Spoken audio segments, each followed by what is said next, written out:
بسم اللہ الرحمن الرحیم۔ السلام علیکم۔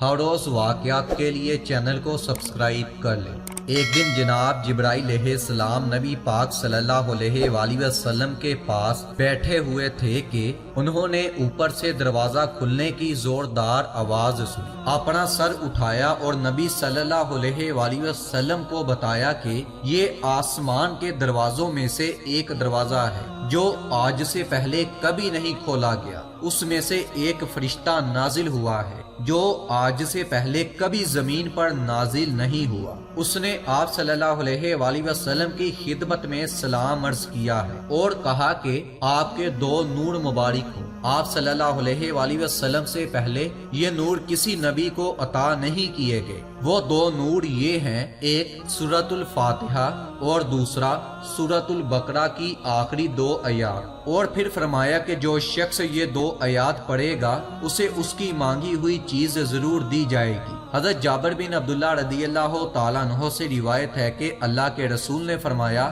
مجھے 5 ایسی خصوصیات سے نوازا گیا ہے جو مجھ سے پہلے کسی نبی کو عنایت نہیں کی گئی۔ نمبر 1، ہر نبی کو خاص اس کی قوم کی طرف مبعوث کیا جاتا ہے اور مجھے ہر سرخ اور سیاہ کی طرف بھیجا گیا ہے۔ نمبر 2، پہلے کسی نبی کے لیے مال غنیمت حلال نہ تھا لیکن میرے لیے اسے حلال کیا گیا ہے۔ نمبر 3، صرف میرے لیے ہی تمام زمین پاک اور مسجد بنا دی گئی ہے، لہٰذا جو شخص جہاں جگہ پائے وہاں پر نماز پڑھ لے۔ میرے سے پہلے جو بھی نبی آئے ہیں ان کی عبادت کرنے کے لیے مخصوص جگہ ہوتی تھی، لیکن میرے لیے ساری زمین کو جو جہاں چاہے وہ نماز پڑھ لے۔ نمبر 4، اور میرے لیے ایسے روب سے مدد کی گئی ہے جو لوگوں پر ایک ماہ کی مسافت سے طاری ہو جاتا ہے۔ نمبر 5، اور مجھے شفاعت عطا کی گئی ہے۔ حضرت ابو موسیٰ اشعری رضی اللہ تعالیٰ عنہ سے روایت ہے کہ اللہ کے رسول نے فرمایا،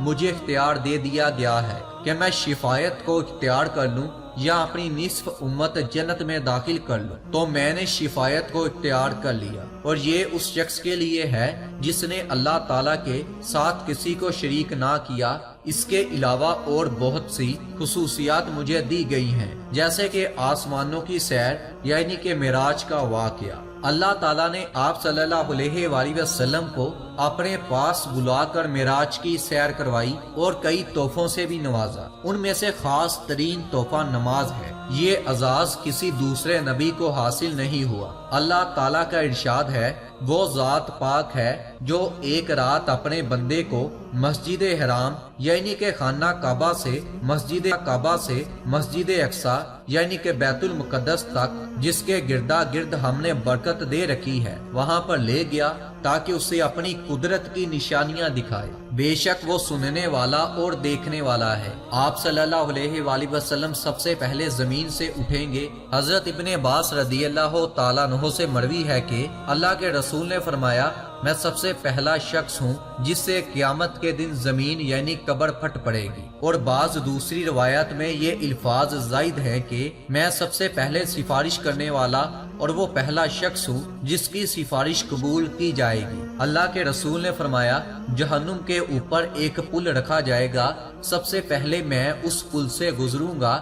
اللہ کے رسول نے فرمایا کہ میں دنیا میں سب سے آخر میں آیا ہوں لیکن قیامت کے دن سب سے پہلے آگے ہوں گا۔ ایک دوسری روایت میں ہے کہ آپ نے فرمایا، میں سب سے پہلے جنت کا دروازہ کھٹکاؤں گا۔ نبی پاک علیہ وسلم کی امت میں سے 70,000 افراد یعنی حساب جنت میں داخل ہوں گے۔ ہر 1000 کے ساتھ 70,000 مزید ہوں گے۔ یہ امتیاز کسی اور نبی کو حاصل نہیں ہوا۔ اللہ کے رسول نے فرمایا، جنتیوں کی 124 صفیں ہوں گی، 80 صفیں میری امت کی ہوں گی اور 40 دوسرے امتیوں کی ہوں گی۔ حضرت عائشہ سے مروی ہے کہ آپ صلی اللہ علیہ وآلہ وسلم سے استفسار کیا، اے اللہ کے رسول، آپ وتر پڑھنے سے پہلے سو جاتے ہیں؟ آپ صلی اللہ علیہ وآلہ وسلم نے فرمایا، میری آنکھیں سوتی ہیں، میرا دل نہیں سوتا۔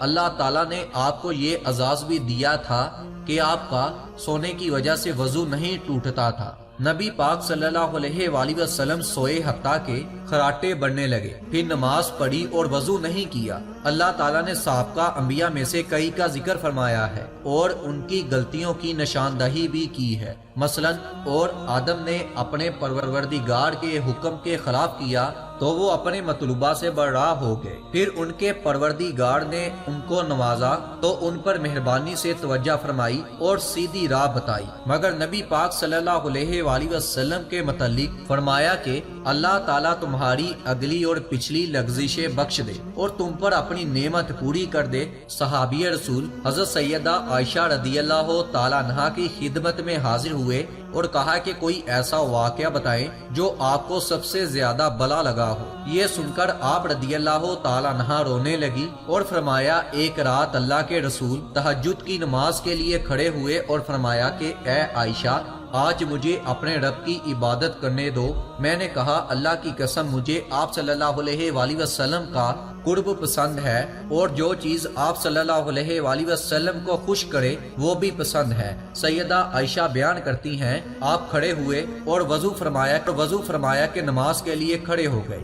آپ صلی اللہ علیہ وآلہ وسلم مسلسل روتے رہے حتیٰ کہ آپ صلی اللہ علیہ وآلہ وسلم کی داڑھی آنسوؤں سے تر ہو گئی، یہاں تک کہ قمیص کا اگلا حصہ بھی گیلا ہو گیا۔ پھر اس کے بعد دیکھتے دیکھتے زمین بھی نمودار ہو گئی۔ اسی دوران حضرت بلال رضی اللہ تعالیٰ عنہ آپ صلی اللہ علیہ وآلہ وسلم کو نماز کا کہنے آ گئے، دیکھا کہ آپ رو رہے ہیں۔ سیدنا بلال رضی اللہ تعالیٰ عنہ نے عرض کیا کہ یا رسول اللہ، آپ رو رہے ہیں، حالانکہ اللہ تعالیٰ نے آپ کی اگلی اور پچھلی سب لغزشیں معاف کر دی ہیں۔ تو آپ صلی اللہ علیہ وآلہ وسلم نے فرمایا، کیا میں اللہ تعالیٰ کا شکر گزار بندہ نہ بنوں؟ آج رات مجھ پر کچھ آیت نازل ہوئی، اس آدمی کی تباہی و بربادی ہے جو ان کو پڑھے اور ان میں غور نہ کرے، اور یہ آیات ہیں، زمین و آسمان کی پیدائش میں اور رات اور دن کے باری باری سے آنے میں ہوش مند لوگوں کے لیے بہت نشانیاں ہیں۔ بحوالہ مسلم فضائل القرآن